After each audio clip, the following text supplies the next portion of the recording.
Thoroughly unprepared, we take the step into the afternoon of life. We cannot live the afternoon according to the program of life's morning. Carl Jung. There's a particular kind of grief no one warns you about. It doesn't come after heartbreak or death or tragedy. It comes quietly, after something good, after love finally arrives. And yet, something else begins to fade. You don't cry about it. You barely notice it at first. But one day, you walk past the notebook that once held your dreams, untouched. You scroll past the playlist that used to electrify your mornings, silent.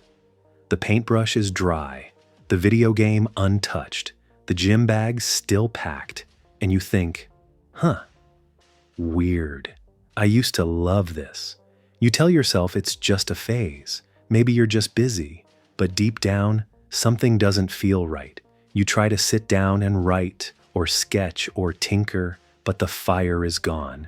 What used to pull you in now feels like homework. You start asking questions you don't want to admit aloud. Why don't I like the things I used to? What's wrong with me?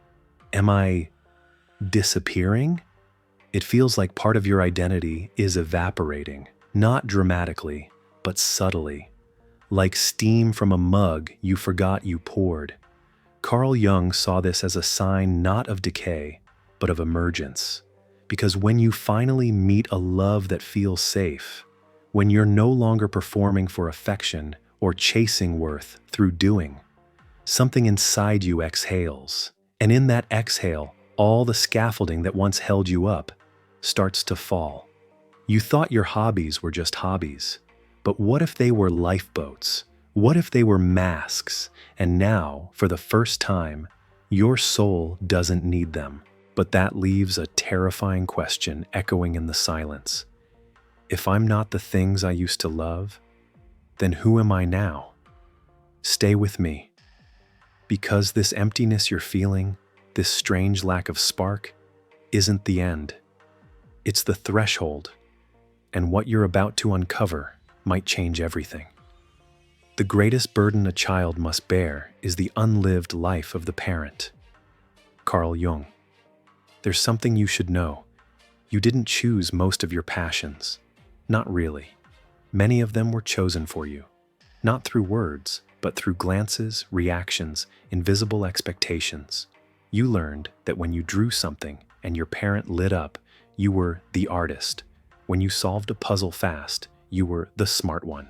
When you danced in the living room and everyone clapped, you became the performer. Over time, these hobbies didn't just become things you did, they became who you were. They were badges, proof, shields, and when life got hard, they saved you. That guitar wasn't just an instrument, it was a way to feel competent when your relationships fell apart. That book obsession wasn't just about curiosity, it was how you escaped the chaos no one else noticed. Even fitness could have been more than strength. It was how you punished yourself quietly, how you coped with feeling out of control. No one told you this was happening. You just followed the applause, and the lie grew roots. The lie that who you are depends on what you produce, that your worth comes from staying busy, being impressive, being admired.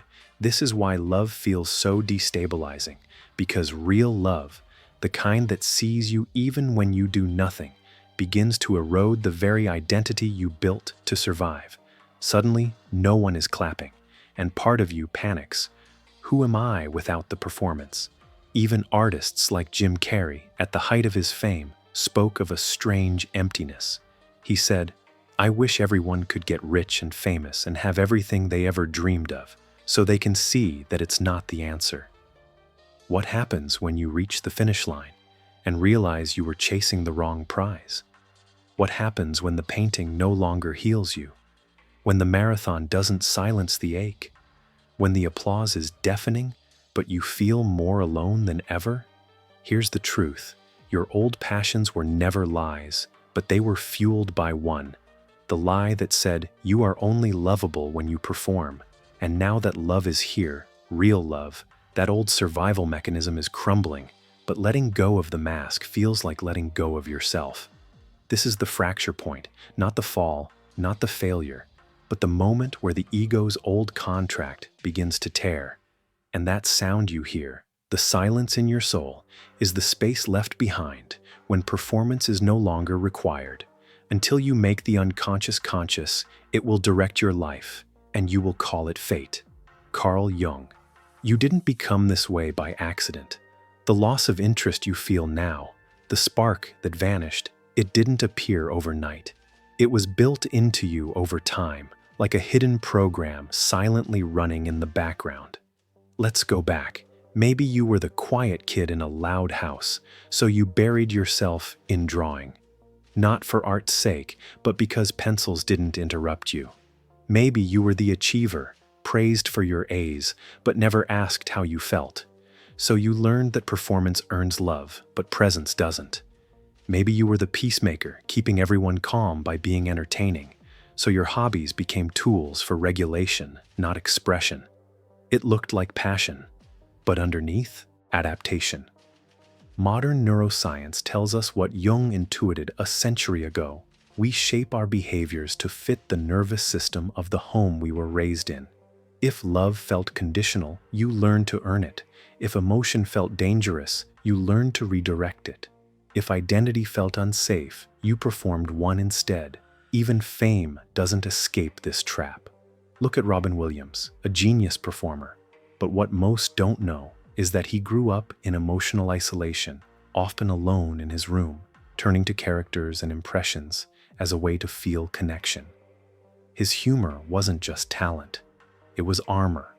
Or Chadwick Boseman, who once said in an interview that he pursued acting not just to tell stories, but because it was the only place where he could express rage, sorrow, depth, emotions that were otherwise unsafe for a young black man in a world that demanded restraint. Their passions were real, but the fuel often forged in pain. And you? You may have loved your hobbies, but many of them were wired to your survival. That's why their absence now feels terrifying. Not because you're lazy, but because they were never just activities. They were anchors in an unpredictable world. Now that real love has arrived, now that you feel safe for the first time, your nervous system no longer needs to perform. The drive is gone, but safety without performance feels like death to the ego. So you grieve, you panic, you wonder, if I'm no longer the achiever, the artist, the one who does, then what am I? This is the haunting beauty of individuation. Jung called it the path toward the self, the part of you that's never needed an audience. But before you can meet that self, you must first lose the self you constructed to survive. And that is what this moment is. It's not dysfunction. It's metamorphosis. People will do anything, no matter how absurd, to avoid facing their own soul. Carl Jung. Something strange happens when real love enters your life. Not the high of infatuation, but the quiet kind. The kind that stays when you're silent, when you're not trying. At first, it soothes you. Your system exhales, you feel whole, but then, slowly, the things that once lit you up begin to dim. You sit down to write, and nothing comes. Your guitar feels foreign. Your sketchbook is a stranger. You go through the motions, but the meaning is gone. And you start to ask, what's wrong with me? But maybe the better question is, what was driving me before? You see, many hobbies weren't just joy. They were proof. Proof you were talented, useful, interesting. They kept you from falling apart. They gave you a role, a story. But now, love offers something radical. A space where you don't have to earn your existence. And that safety, paradoxically, strips the engine from your former passions. Because when you're no longer driven by fear or hunger for validation, the fuel changes. And without that fuel, the performance collapses.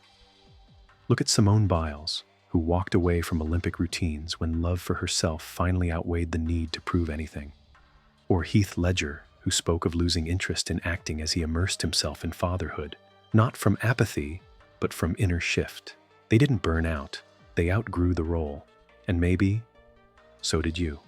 This is the fracture. The ego begins to panic because the old incentives no longer work.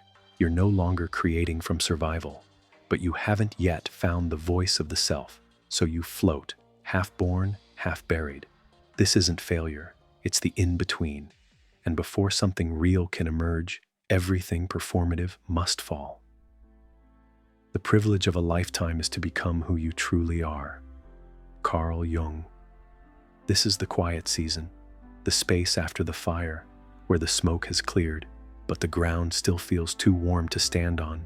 And here you are, no longer sprinting to prove yourself, no longer performing just to be loved. You're still, present, but also strangely hollow. You try to paint, but not for praise, just to feel something. You pick up the guitar, and the strings feel foreign, not because you've forgotten, but because you're no longer performing a persona. There's no urgency, no pressure, just you and the unfamiliar question, what do I want now? This is the moment most people mistake for depression, but it's not depression, it's detox. Your nervous system is coming off decades of performance adrenaline. Your heart is relearning how to beat slowly in safe spaces, and that safety, whether it came from falling in love with someone or finally falling into love with yourself, begins to melt the scaffolding that once held your identity together. Think of it. You used to paint to feel seen. You trained at the gym to feel in control. You wrote songs to feel worthy. But now you're loved without having to earn it, and everything that was once a lifeline feels unnecessary. In relationships, this can be confusing. Your partner might ask, "Why don't you write like you used to?" And you don't know how to explain, "Because I don't need to bleed on the page anymore to feel whole." Or maybe you feel frustrated, wondering why the creative spark that once got you out of bed now flickers dimly, even in the arms of someone who loves you deeply. It's because that spark was never just joy, it was survival. Now that you're safe, your soul is searching for a truer fuel. Even in friendships, things shift. You used to be the funny one, the driven one, the deep one, but now you're just you, and it feels both freeing and terrifying. Look at Beyoncé post-motherhood. She said, "I wanted to focus on my joy." My healing, her art softened, her speed slowed, she let go of the machine. Rick Rubin said the greatest creativity comes not from trying, but from listening. Not forcing, but allowing. And that's where you are now. Not forcing the old self back into place, but listening to the quiet hum underneath. You're not lazy. You're not uninspired. You're not disappearing. You're arriving, one silent breath at a time.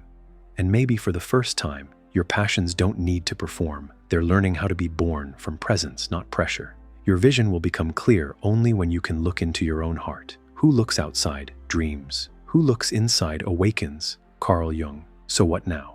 You've sat in the stillness. You've stopped performing. You've watched the old motivations dissolve. But how do you live from this new place, where love, not lack, is your foundation? It begins subtly. Not with some grand transformation, but with the tiniest shifts in how you relate to the things you used to love. You cook now, not to impress guests, but to feed someone you adore. You paint, not for likes, but because your hands feel restless and joyful. You read poetry again, not to sound deep, but because it soothes something quiet in you. Your hobbies return, but they wear different clothes. They no longer dress like identity. They arrive like companions, not costumes. Maybe now you play the piano not to perfect a piece, but to share a song with your daughter before bed. Maybe the gym isn't about punishment anymore. It's how you care for the body that finally feels worthy of being loved. Michelle Obama once said that after leaving the White House, she had to rediscover the parts of herself that had gone quiet. She started painting, journaling, walking without agenda. For the first time in years, creativity wasn't for diplomacy, it was for her. Or take Jon Batiste, the Oscar-winning musician. After his partner was diagnosed with leukemia, he said his music changed. It wasn't about accolades anymore. It was about giving comfort, presence, truth. He made art for intimacy, not identity. This is what aligned action looks like. You sing because your heart is full. You write to remember who you are, not to prove it. You build things not for applause, but because your spirit is curious again. In relationships, this changes everything. You stop needing your partner to validate your every idea because your creativity isn't a currency anymore. It's a gift, a joy, a sharing. Even solitude feels different. You used to be alone and restless, trying to create your way into visibility. Now, you sit in silence, and something true begins to stir. Not urgency, not ambition, just resonance. You're not here to perform anymore. You're here to create as someone who is already whole. I am not what happened to me. I am what I choose to become. Carl Jung. You don't come back to your old hobbies the same. You return slowly, like stepping into a room you once loved, but now with different eyes. It's not nostalgia. It's not performance. It's presence. You no longer paint to prove you're creative. You paint because colors speak when words fall short. You sing in the shower, not for an audience, but because something in you needs to rise and echo. You bake on slow afternoons, not to be admired, but to wrap warmth into something someone you love can taste. You move, not to perform, but to remember you're alive in your own skin. This is what it means to return as yourself. Not the version you invented to survive, not the achiever, the performer, the good one, but the quieter you, the rooted you, the one who doesn't ask, "Am I enough?" before beginning. Love, whether romantic or self-born, taught you this. It held your hand as your identity collapsed. It stood by you when you had no spark to offer. It didn't need your productivity, only your presence. And now, from this soil, something new grows. You no longer rush to fill the silence with doing. You move slower, but every move is real. Keanu Reeves once said, "I don't want to be part of a world where being kind is a weakness." After immense loss, his life simplified. Fewer films, more motorcycles, more quiet. He didn't stop being himself. He just returned to the version that was buried under expectation. Or Lady Gaga, who after years of extreme identity performance, stepped away and said, "I started doing the things that bring me joy, even if nobody saw them."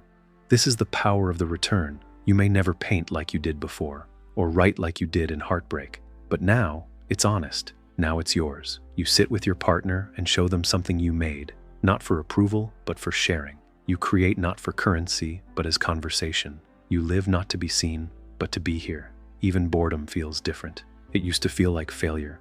Now it feels like space. And in that space, the real you breathes. So don't wait for the fire to come back the same way. Don't mourn the old spark. The soul doesn't always burn bright. Sometimes it glows. So write your song in the dark. Sketch without the ending. Cook without the camera. This time, not for performance, but for love. Not because you have to, because you get to. Not because you're becoming someone, because you finally remembered you already are. If this spoke to a part of you you didn't know was waiting to be seen, tell me in the comments. I'm coming home to myself. And if you want more reflections like this, subscribe. Not just for content, but for reminders of the self you're slowly remembering.